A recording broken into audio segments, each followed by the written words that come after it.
Okay student, तो आज हम लोग एक बहुत ही इंपॉर्टेंट फंक्शन के बारे में पढ़ेंगे। वो फंक्शन हम लोग का है exponential and logarithmic function. Okay, तो इस फंक्शन को पढ़ने के लिए हम लोग स्टार्ट करते हैं एग्जांपल से। लिखा हुआ है वो है 2 to the power 0। 2 to the power 0 क्या होता है? 1 होता है। 2 टू द पावर 1 क्या होता है? 2 होता है। 2 टू द पावर 2 क्या होता है? 4 होता है। और ऐसा ही हमने ऑलरेडी ये हम लोग डेली लाइफ में या हम लोग हमेशा मैथ्स में क्या करते हैं, इसको यूज़ करते हैं। ठीक है, तो ये जो मेरा जो भी वैल्यू आ रहा है ना, तो इसका अगर हम लोग फंक्शन की बात करें तो एक्चुअली ये क्या है, एक्सपोनेंशियल फंक्शन का फॉर्म है, जिसमें हम लोग क्या करते हैं, कोई भी पर्टिकुलर कांस्टेंट की पावर को बढ़ाते हैं और उसके हिसाब से मेरा कोई भी रिजल्ट मिलता है। ठीक है, तो यहाँ पे हमने क्या किया, एक फंक्शन मतलब एक वैल्यू लिया 2 और 2 के ऊपर क्या एक वेरिएबल लिया। वेरिएबल कौन कौन सा ले रहे हैं? वो एक्स। अब यहाँ पे हमने क्या लिया, यहाँ पे 2 एक वैल्यू लिया और उसके ऊपर हम पावर बढ़ा रहे हैं, तो उसका डिग्री या पावर बढ़ा, ये जो ऊपर होता है उसको डिग्री पावर या फिर एक्सपोनेंट पे बोलते हैं। तो जब इसका एक्सपोनेंट बढ़ा रहे हैं तो पहले 0 था तो 1 आ गया, 2 के पावर 1 था तो 2 आ गया, 2 के पावर 2 था तो 4 आ गया, 2 टू द पावर 3 था तो 8 आ गया, 2 टू द पावर 4 था तो 16 आ गया, 2 टू द पावर 5 था तो क्या हो गया, 32 आ गया। अगर सपोज ये सारा वैल्यू को अगर हम लोग देखें तो ये 1 2 4 8 16 32 ये सारा क्या है, पॉजिटिव नंबर है। ठीक है, अब यहाँ पे अगर हम लोग देखें तो यहाँ पे 2 टू द पावर, अब क्या किए, इसका जो एक्सपोनेंट है स्टूडेंट, तो एक्सपोनेंट को अब क्या कर दिया, अब 1 से छोटा कर दिया, तो यहाँ 1/2 हो गया। तब भी मेरा कुछ वैल्यू आएगा, जो भी आएगा पॉजिटिव आएगा। 2 का पावर 1/3 जो भी आएगा पॉजिटिव आएगा। 2 टू द पावर 1/4 जो भी आएगा पॉजिटिव आएगा। 2 टू द पावर 1/5 जो भी आएगा पॉजिटिव आएगा। तो कहने का मतलब ये है, ये भी इस कंडीशन में भी ये सारा जो आउटपुट मेरा आ रहा है स्टूडेंट, वो सारा पॉजिटिव ही आ रहा है। ठीक, अब सपोज मान लो कि अब जो पावर है या फिर एक्सपोनेंट है, अब उसको नेगेटिव मिले जाते हैं, तो 2 टू द पावर -1 का मतलब क्या होता है, 1/2 टू द पावर 1। ठीक है, तो 1/2 टू द पावर 1 कितना होता है, 1/2 ही होता है। ठीक है, अब 2 टू द पावर -2 यानी इक्वल्स टू का 1/2 टू द पावर 2 यानी 1/4 होता है। 2 to the power -3 1/2 to the power 3 equals to 1/8। 2 to the power -5 equals to 1/2 to the power 5 equals to 1/32। यानी अगर हम लोग यहाँ पे एक्सपोनेंट का वैल्यू कुछ भी रख रहे हैं, पॉजिटिव रख रहे हैं या 1 से छोटा रख रहे हैं या 0 से भी छोटा रख रहे हैं, नेगेटिव भी रख रहे हैं, तो सारे कंडीशन में जो मेरा आउटपुट आ रहा है, ये सारा आउटपुट जो होगा वो मेरा क्या आ रहा है, सारा आउटपुट पॉजिटिव ही आ रहा है। ऐसा कोई कंडीशन नहीं बन रहा है जिसमें मेरा इस फंक्शन में आउटपुट मेरा नेगेटिव आ रहा है। इसका मतलब ये जो सारा फंक्शन है, इस फंक्शन को हम लोग क्या बोलते हैं, एक्सपोनेंशियल फंक्शन। इसका मतलब ये भी हम लोग कंक्लूड कर सकते हैं कि एक्सपोनेंशियल फंक्शन का जो आउटपुट होता है वो कभी भी नेगेटिव नहीं होता है। ठीक है, कभी भी नेगेटिव नहीं होता है। अब यहाँ पे एक और चीज़ जोड़ने वाली बात है कि यहाँ पे इसका आउटपुट नेगेटिव के साथ साथ कभी भी नेगेटिव तो नहीं हो सकता है, उसके साथ साथ 0 भी कभी भी नहीं हो सकता है। तुम सोच के देखो कि 2 टू द पावर कितना रखोगे पावर में, मान लो कि 2 टू द पावर x है, x का वैल्यू हम कितना रखेंगे कि इसका आंसर 0 आ जाए। ठीक है, तो ऐसा x का वैल्यू कोई भी तुमको नहीं मिलेगा जिसका आंसर क्या हो जाए, 0 हो जाए। ठीक है, इसका मतलब ये हुआ कि एक्सपोनेंशियल फंक्शन का जो आउटपुट होता है वो हमेशा पॉजिटिव ही होता है। और पॉजिटिव कैसा पॉजिटिव, तो 0 को छोड़ के पॉजिटिव। ठीक है, समझ में आ रही बात? ओके, तो यहाँ पे इसी सारे टर्म को, इसी सारे ये हमने एग्जांपल से दिखाया कि एक्सपोनेंशियल फंक्शन का आउटपुट क्या हो सकता है और कोई भी एक्सपोनेंशियल फंक्शन को हम लोग कैसे समझ सकते हैं। अब ये जो एक्सपोनेंशियल फंक्शन आया है ना, इसका जनरल फंक्शन जो है वो क्या हो गया, तो y equals to 2 to the power x हो गया। यहीं पे हम लोग के क्या किया है, तो x का वैल्यू हमने यहाँ पे पुट करते हुए पुट किया है, जिसके कॉरेस्पॉन्डिंग मेरा वैल्यू आया है। ठीक, अब इसको ज़रा देखिए कि y equals to 2 to the power x जो है, तो इसमें 2 जो होता है जिसके पावर में रेज होता है, जो इस 2 को हम लोग क्या बोलते हैं, इसको बोलते हैं बेस। ठीक, अब base to the power x है या फिर इसको एक्सपोनेंट बोलते हैं। तो ये जो एक्सपोनेंशियल फंक्शन में ये जो एक्सपोनेंट होता है वो इनपुट होता है, यानी इसका वैल्यू हम लोग खुद से लेते हैं। और y जो होता है वो सारे फंक्शन का आउटपुट होता है, यानी इस एक्सपोनेंशियल फंक्शन का क्या है, y एक आउटपुट है, तो इसको क्या बोलेंगे, रिजल्ट बोलेंगे या आउटपुट बोलेंगे या फिर वैल्यू बोलेंगे। और ये जो होगा वो हमेशा क्या होगा, 0 से बड़ा होगा। ठीक है, हमेशा y इज़ हमेशा y is always greater than 0, जैसे कि हमने एग्जांपल में यहाँ पे देख लिया है। तो यही हमने यहाँ पे लिखा है, here x can take any value. x के वैल्यू के ऊपर कोई रिस्ट्रिक्शन नहीं था, क्यों? क्योंकि एक्सपोनेंशियल फंक्शन का इनपुट है, तो एक्सपोनेंशियल फंक्शन का इनपुट कुछ भी वैल्यू ले सकता है, पॉजिटिव भी ले सकता है, 0 भी ले सकता है, नेगेटिव भी हो सकता है। तो इसीलिए अगर इसका डोमेन देखेंगे x का डोमेन, तो x का डोमेन कहाँ से कहाँ तक जो होगा, तो -∞ से लेकर +∞ के बीच में जो भी नंबर चाहेगा वो ले सकता है, ठीक है। अब चलो, अब जब ये कोई भी नंबर या कोई भी वैल्यू को लेगा, तो जो y इसका एक्सपोनेंशियल फंक्शन का जो रिजल्ट आएगा वो हमेशा ही पॉजिटिव आएगा। और कैसा पॉजिटिव? तो 0 से बड़ा पॉजिटिव। तो वही हमने लिखे। तो आई होप आपको एक्सपोनेंशियल फॉर्म का मतलब आपको समझ में आया होगा, ठीक है। इनपुट कुछ भी हो सकता है एक्सपोनेंशियल फंक्शन का, आउटपुट हमेशा ही 0 से बड़ा होगा, ओके।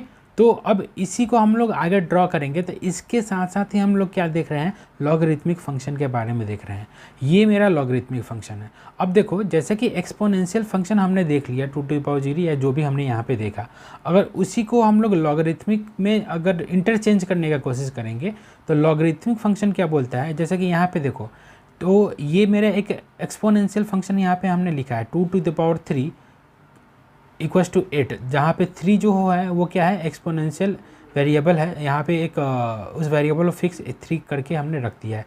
तो एक्चुअली 3 जो है वो एक्सपोनेंशियल फंक्शन का इनपुट है, और जो 8 है उसका एक्सपोनेंशियल फंक्शन का आउटपुट है। जैसे मान लो कि इसी वाले केस में इस वाले को x को 3 कर देंगे तो y कितना हो जाएगा, 8 हो जाएगा। तो वही हमने यहाँ पे किया। अब इसको अगर लॉगरिथमिक फंक्शन में डिफाइन करेंगे तो क्या होगा, तो एक्सपोनेंशियल फंक्शन का जो आउटपुट जो होता है वो लॉगरिथमिक फंक्शन का इनपुट बन जाता है, और जो एक्सपोनेंशियल फंक्शन का इनपुट जो होता है वो लॉगरिथमिक फंक्शन का आउटपुट होता है। जो हमने बोला है उसको अच्छे तरीके से सुनिए, ठीक है। मैं एक बार रिपीट करता हूँ फिर से।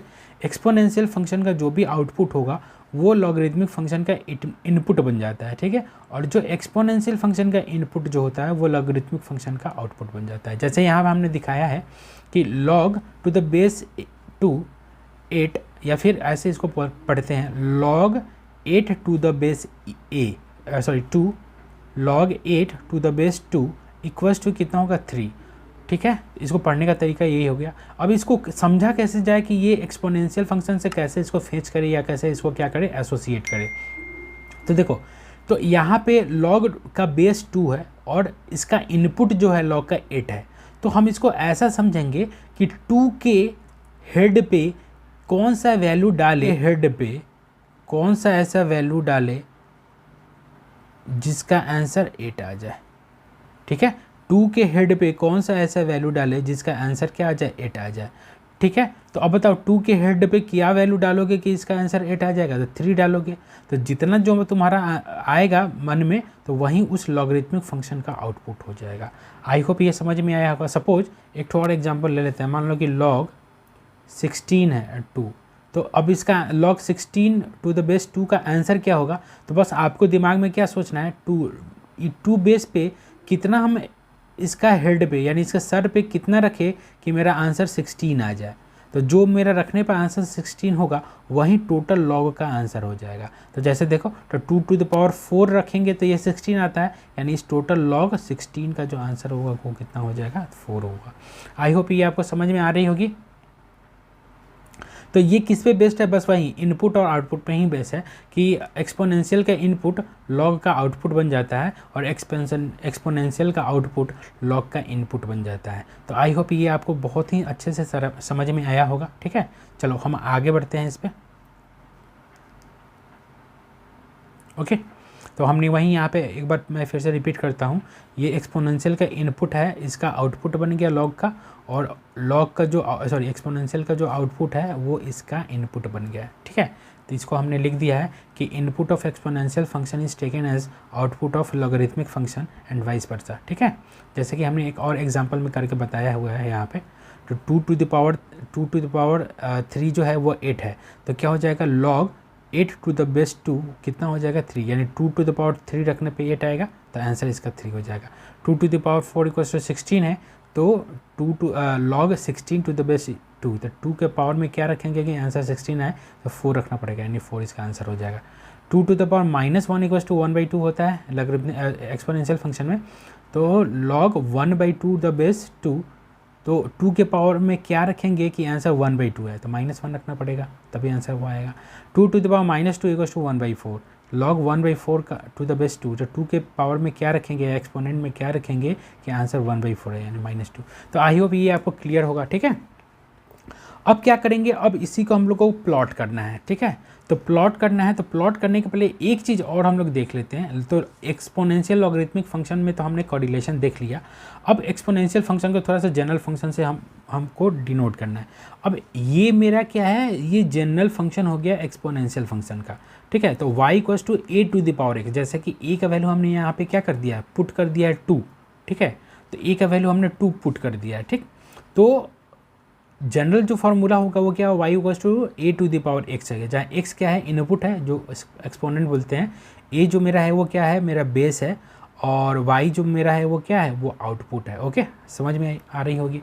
अब यहाँ पे a जो है ना, a पे रेस्ट्रिक्शन है, a कोई भी वैल्यू नहीं हो सकता है, a हमेशा जो होगा वो क्या होगा, 0 से बड़ा ही होगा, क्योंकि अगर 0 से छोटा होगा तो फिर फंक्शन जो मेरा बन जाएगा वो जो आउटपुट देने लगेगा वो कुछ मतलब अनएक्सपेक्टेड आउटपुट देने लगेगा, या फिर उसको हम लोग अभी सिंपली नहीं पढ़ेंगे, वो सारा जब a नेगेटिव हो जाता है तो कम्प्लेक्स फॉर्मेशन हो जाता है, तो इसीलिए अभी उसको हम लोग नहीं पढ़ेंगे। तो इसीलिए कोई भी एक्सपोनेंशियल फंक्शन वो डिफाइंड कैसे होता है, तो ये एक्सपोनेंशियल फंक्शन में a जो होना चाहिए वो 0 से बड़ा होना चाहिए, और साथ ही साथ 1 से 1 भी नहीं होना चाहिए। अब 1 क्यों नहीं होना चाहिए भाई, तो 1 अगर होगा तो 1 टू द पावर अगर तुम x डालोगे तो x का पावर कुछ भी डालोगे तो ये तो 1 ही रहेगा, तो फिर ये फंक्शन डिफाइन करने का कोई मतलब नहीं रह गया। ये हमको ऑलरेडी नोन फंक्शन हो गया कि ये हमेशा क्या हो जाएगा, 1 ही हो जाएगा। और अब इसको लॉगरिथमिक में चेंज करेंगे तो मेरा वो फंक्शन ही डिफाइन नहीं हो पाएगा, तो इसलिए 1 को हम लोग क्या करेंगे, हटा देते हैं। तो कहाँ से कहाँ a का वैल्यू कहाँ से कहाँ तक रखना है एक्सपोनेंशियल फंक्शन में, तो a 0 से बड़ा होना चाहिए और a 1 नहीं होना चाहिए। उस कंडीशन में जो एक्सपोनेंशियल फंक्शन का जो आउटपुट होगा वो हमेशा ही पॉजिटिव होता है। ओके, तो आई होप ये समझ में आ गया होगा आपको। चलो, तो अब इसका हम लोग क्या करेंगे, इसका ग्राफ बनाएंगे, ठीक है। तो यहाँ पे ग्राफ हम दो चीज़ बना सकते हैं कि अच्छा a जब 0 से बड़ा है, ठीक है, तो a 0 से बड़ा है तो दो कंडीशन हो सकता है, और क्योंकि a 1 भी नहीं है तो a 0 से बड़ा, यानी दो कंडीशन हो सकता है। एक हो सकता है या तो a 1 से बड़ा हो, या फिर a कहाँ से कहाँ लाई करे, तो 0 से लेके 1 तक, ठीक है। तो इसमें दो टाइप में है, मेरा क्या बनेगा, ग्राफ बनेगा, और दोनों टाइप में हम लोग ग्राफ देखते हैं, ठीक है।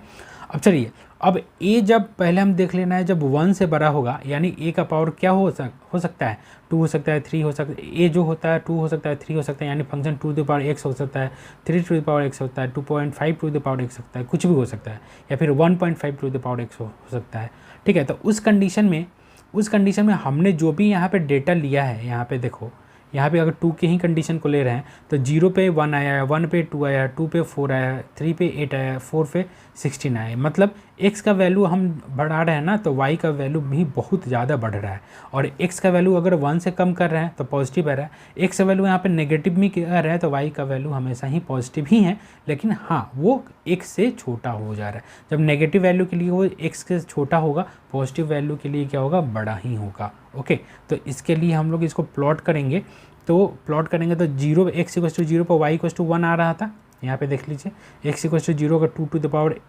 x को 0 करेगा तो 2 टू द पावर 0 1 आता है, तो यहाँ पे एक वाला ये हो गया मेरा। अब a का वैल्यू x का वैल्यू जैसे जैसे पॉजिटिव रखेंगे तो y का वैल्यू x के रिगार्डिंग बहुत ज़्यादा आता है, ठीक है, जैसे कि अभी हमने देखा। लेकिन x का वैल्यू जब नेगेटिव रखेंगे तो y का वैल्यू x से कम हो जाता है, 1 से क्या होता है, कम होता है। तो जब इसको जब हम लोग मिलाएंगे तो मेरा आंसर आएगा, ग्राफ जो बनेगा वो कुछ ऐसा बनेगा।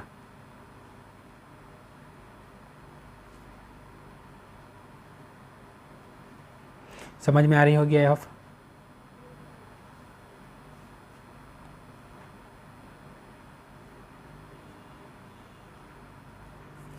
ठीक है, ये ग्राफ। और जब ये वाला जो ग्राफ होगा, ये वाला ग्राफ है मेरा a से बड़े 1 से बड़े के लिए, ठीक है, इसको हटा देते हैं। और ये वाला ग्राफ होगा a जब 0 to 1 में होगा तब।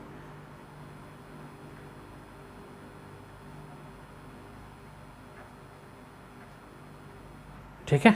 तो आई होप ये दोनों ग्राफ को आप ध्यान में रखिए, ये बहुत ही इंपॉर्टेंट ग्राफ है क्योंकि इसी को कोरिलेट करेंगे हम लोग लॉगरिथमिक फंक्शन से, ठीक है। तो ये मेरा A to the power exponential function का ग्राफ हो गया। जब ए 1 से बड़ा होगा तब ये ग्राफ होगा, जब ए 0 और 1 के बीच में होगा तब ये ग्राफ होगा। तो स्टूडेंट हम यहाँ पे देख रहे हैं कि लॉग का जो इनपुट है, ठीक है, लॉग का इनपुट अगर बढ़ा रहे हैं तो उसका आउटपुट भी बढ़ रहा है कॉरेस्पॉन्डिंगली, ठीक है। लेकिन जब इनपुट पॉजिटिव था, ठीक है, जब 1 से बड़ा था, x जब 1 से बड़ा था तो उसका आउटपुट क्या हो रहा था, बढ़ रहा था। लेकिन अगर हम लोग लॉग में इनपुट अगर 1 से छोटा लेंगे, जैसे यहाँ पे 1/2 लिए हुए हैं, तो लॉग का जो वैल्यू टोटल वैल्यू आ रहा था वो नेगेटिव आ रहा था।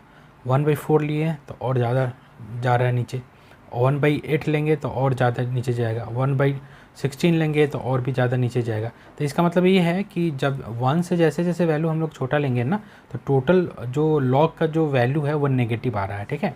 और लॉग के इनपुट में अगर हम लोग 1 से बड़ा वैल्यू लेंगे तो टोटल लॉग का वैल्यू जो होगा वो पॉजिटिव होगा। तो कहने का मतलब ये है कि अगर लॉग एक वाई फंक्शन बनेगा तो अगर x इनपुट का वैल्यू 1 से बड़ा रखेंगे तो y का वैल्यू जो होगा वो पॉजिटिव होगा, और इनपुट का वैल्यू अगर 1 से छोटा रखेंगे तो y का जो वैल्यू आएगा वो नेगेटिव में आएगा, ठीक है। तो इसी को हम लोग ड्रा करेंगे। तो इस इक्वेशन में हमने यही लिया है, ठीक है। तो हमने एक दूसरा इक्वेशन लिया है y = log ax, ठीक है। तो इस इक्वेशन से हम लोग को क्या देखना है, इस इक्वेशन से हमको पता चलेगा ये एक दूसरे का इन्वर्स हो जाएगा, ठीक है।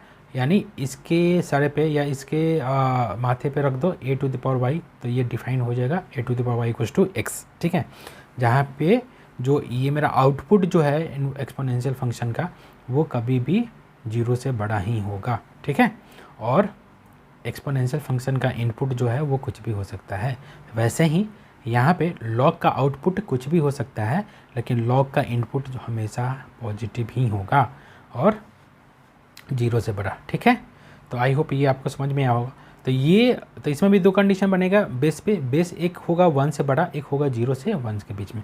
तो जब बेस 1 से बड़ा होगा तो इसका ग्राफ जो आएगा वो ग्राफ ऐसा होगा, जो कि हमने इसका वैल्यू से डिस्क्राइब कर दिया है ऑलरेडी। ये है इसके लिए, और ये हो जाएगा जब 0 से 1 के बीच में रहेगा a का वैल्यू, तब यानी बेस, ठीक है। आई होप आपको समझ में आ रहा होगा। तो ये मेरा लॉग का ग्राफ है और ये मेरा एक्सपोनेंशियल फंक्शन का ग्राफ है, ठीक है। तो बस आपको हमेशा यही याद रखना होगा, जब भी एक्सपोनेंशियल ग्राफ क्या होगा, बेस 1 से ज़्यादा होगा तो ऐसे जाएगा, बेस 1 से कम होगा तो ऐसे जाएगा।